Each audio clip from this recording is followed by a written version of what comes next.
अस्सलाम वालेकुम। उम्मीद है आप खैरियत से होंगे। आज की वीडियो में हम बात करेंगे कि बहुत से लोग पूछ रहे थे कि एनटीएस में सिफारिश होती है या नहीं होती, तो उसी के बारे में बात करेंगे हम। एक दो स्टोरीज भी लोगों ने मुझे बताई थी, तो वो भी आपके साथ शेयर करूंगा। लेकिन सबसे पहले मैं आपकी इस बात का जवाब दे दूं, क्या एनटीएस में सिफारिश होती है? तो इसका जवाब ये है कि एनटीएस में इस दफ़ा कोई सिफारिश नहीं हुई। इससे पहले का होती होगी, लेकिन इस दफ़ा कोई भी सिफारिश नहीं चल सकती, क्योंकि आपको पता है कि जो झेलम वैली का पेपर लीपा वैली का जो था वो आउट हुआ था। उसके बाद जो हमारे वज़ीर आज़म हैं, उन्होंने एनटीएस के ऊपर एक और कमेटी बना दी गई थी, जिसकी वजह से ये हुआ कि जो एनटीएस के लोग थे उन्होंने उस कमेटी की सरबराही में सारा काम किया। पेपर उसकी कमेटी की सरबराही में चेक हुए हैं। सारा जो हुआ है जेन्युइन काम हुए हैं।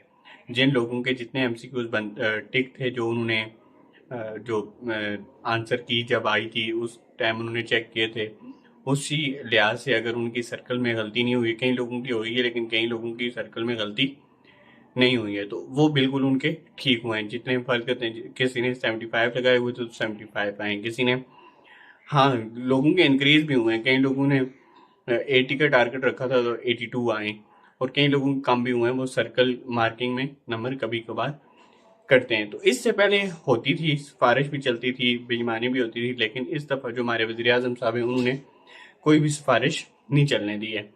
उन्होंने कहा भी था कि इस दफ़ा कोई भी मेरिट की पामाली नहीं होगी।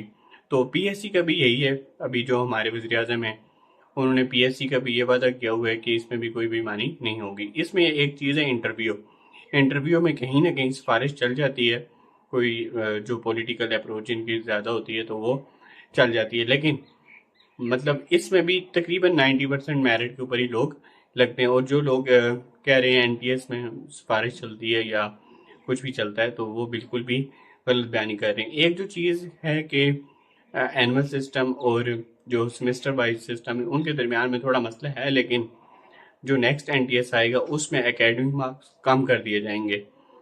अगर कम नहीं होते हैं, मतलब पहले तो कोशिश है कि बिल्कुल ख़त्म हो जाए। अगर ख़त्म नहीं होते तो कम कर दिए जाएंगे, क्योंकि अभी जो हालिया एनटीएस हुआ है, इसमें जो पेपर हुए हैं उसके बाद ये केस अदालत में ले जाया गया है, जिसकी वजह से ये थोड़ा कमज़ोर केस था। अगर ये अदालत में पहले जाता एकेडमिक मार्क का केस, तो ये तकरीबन इसमें कमी आ जाती। तो एनुअल सिस्टम वाले ऐसे करें कि अगर वो तैयारी करना चाहते हैं तो हम अपने चैनल के ऊपर लेक्चर अपलोड करेंगे, जो कि आप चैनल को सब्सक्राइब करके देख सकते हैं। इसके अलावा जो मैं आपको बताऊं कि किस तरह से एनटीएस में सिफारिश पहले होती थी, वो इस तरह से होती थी कि लोग जो एनटीएस के कोई नुमाइंदे थे, मतलब चोर नुमाइंदे, वो ऐसा करते थे कि डीलिंग कर लेते थे लोगों के साथ। 2-2 लाख 3-3 लाख में, पुलिस के एनटीएस में भी काफ़ी हुआ है। तो वो ऐसा करते थे कि लोगों से पैसे लेते थे और लोगों को कहते थे कि हम आपको पास करवा देंगे। वो इस तरह से पेपर जो था वो चेकिंग, मतलब जो पेपर दे रहा होता था उसको कहते थे कि आपने फुल एमसीक्यूज अटेम्प्ट नहीं करने। वो जब पेपर जाता था तो वो एमसीक्यूज खुद ही ठीक कर लेते थे, तो वो बंदा जो था वो अच्छे नंबर ले लेता था।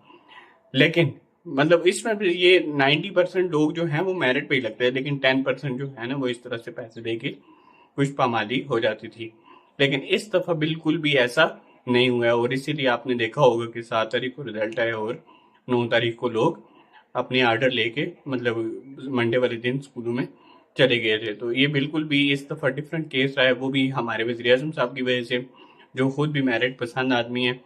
तो इसलिए वो चाहते हैं कि आगे भी जितने भी लोग हैं वो मेरिट के ऊपर लगे। और एडहॉक मुलाजमीन जो हैं, उन्होंने, उनका भी है कि पक्का उनको नहीं किया पीएससी। जो लोग करके आते हैं, तो पीएससी अगर जब लोग करके आते हैं तो एडहॉक मुलाजमीन जो हैं फारग होते जाते हैं।